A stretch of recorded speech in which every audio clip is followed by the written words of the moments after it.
Okay, hi everyone. I just thought I'd do a little video today on how I taught my Newfoundlands, specifically my youngest Rosie, how to do the driven figure eight for the NCAA Draft Dog Excellent test.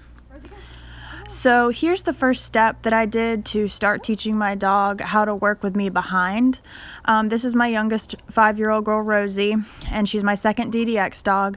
This is just a game we do. I'm telling her to go ahead of me and then stop every once in a while, and I'll reward her with a treat for every correct movement. We just make this fun. I'll do this on regular walks when she's on leash. I started this just when she was a baby and we would start taking her on walks, and I'd just get her used to the go command so that she knew that meant go ahead of me and she doesn't have to wait on me. And this is the second step that I've started adding in that I found has been really helpful. I'm just setting Rosie up in front of me, and this is just to help get her comfortable with the left and right commands. I set her up facing away from me and then tell her to wait, and I'll go behind her and signal with my hand either direction and also with my voice. And if she turns the right direction, she gets rewarded, and if not, we just start over again and keep it fun. And she's gotten really good at this game. She'll turn either direction. You'll see in these last couple that I actually face her in the opposite direction that I'm going to call her. That way she really has to turn even more and doesn't just go in the direction that she's standing. So it makes her really think.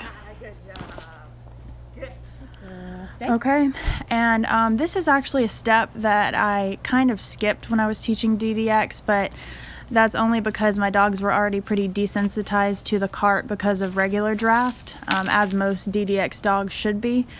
But this is just to get her very comfortable with things falling or making noise behind the cart while I'm not up there to comfort her. I was just kind of moving the cart around. I threw a stick behind the cart. I made this jump here. I tossed that behind the cart, and at the end here I'm just kind of hitting the cart with a stick, just making sure she's comfortable with all those noises. All right, Rosie, go for a walk. And this is the next step that I do. I just take my dogs out and take them for normal walks around the neighborhood, and have them walk ahead of me hooked up to the cart, just using the go command or whatever you choose to use. You'll hear me say stop and halt sometimes too. I was training a team for DDX recently, and one dog responds to halt, one dog responds to stop. So I just kind of have mixed the two together. Good baby. And she gets rewarded, of course, for doing good. And this is the next step. We're still out on the street, and this is just adding in more of the turning aspect. The video before was just getting Rosie comfortable with following a straight line like the curb and getting used to going straight with me behind her. This is the next step where I'm actually going to start adding in turns like right and left. And Rosie is much more comfortable with this.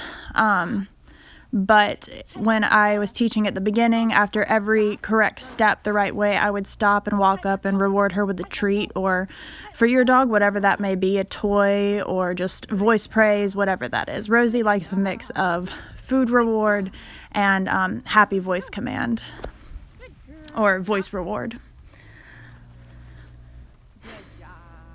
Good job. Okay.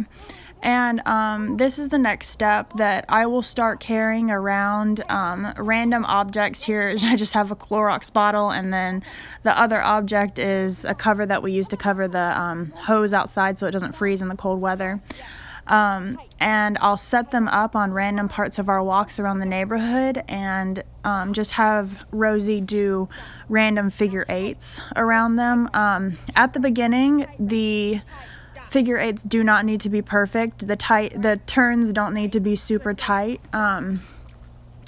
It's just to get the dog used to turning and circling objects that either are natural depending on where you live, or man-made like the items that I'm using now in the middle of the street.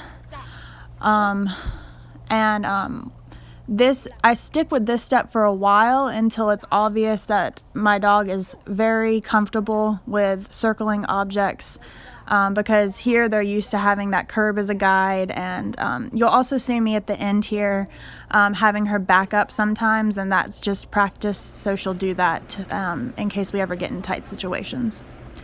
And this is the next step. This is where we get into the actual backyard or front yard, or just a yard in general where they don't have a curb or sidewalk or something like that to follow. This is where she really has to listen to exactly what I'm saying from behind the cart and turn her head, or just really listen to me in general. Here we're not doing any direction in particular. I'm just walking her around the backyard, directing from behind the cart, getting her used to going in any direction I ask her to, whether that be forward, left, right, or even backing up. Usually during this step, if the dog has a side that they like more, for Rosie that's going left, if she ever starts to go left without me directing her to, I will stop her and redirect her and ask her to go right, just so she gets the idea in her head that she needs to listen to me and not go the direction that she wants to go. Because in the figure eight, you don't have that much room, and they have to really be willing to stop and listen to you right off the bat and what direction you want them to go. Also, Rosie sometimes has I don't want to say problem, but in her mind to take an extra 5 steps after I say stop. So if she does do that, I'll make her stop and back up the amount of steps pretty much that she went too far forward after telling her to stop. And this is just a practice to try and get her stops better and to get it in her head that when I say something, she really needs to do it. But we are out there to have fun, and I don't want to ever make it stressful or not fun for her, because that would defeat the purpose of doing it.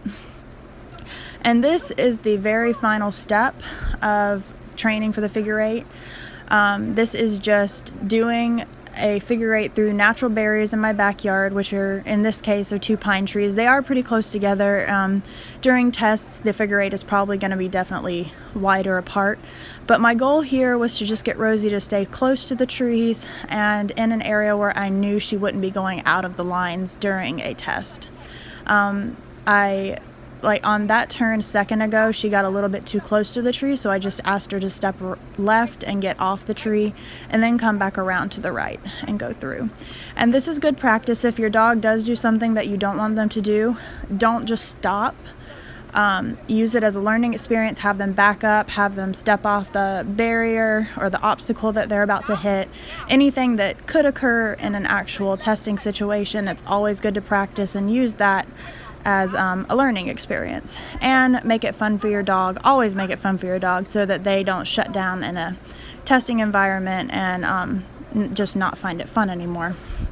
And basically that's all the steps that I use to train for the figure eight. This is the way that I do it and that I've found successful for my dog so far. If you have any other steps that you want to do, some other things might work better for other dogs, but I just did this, and I hope it maybe will help you in your training process. Good luck. Yeah, you go.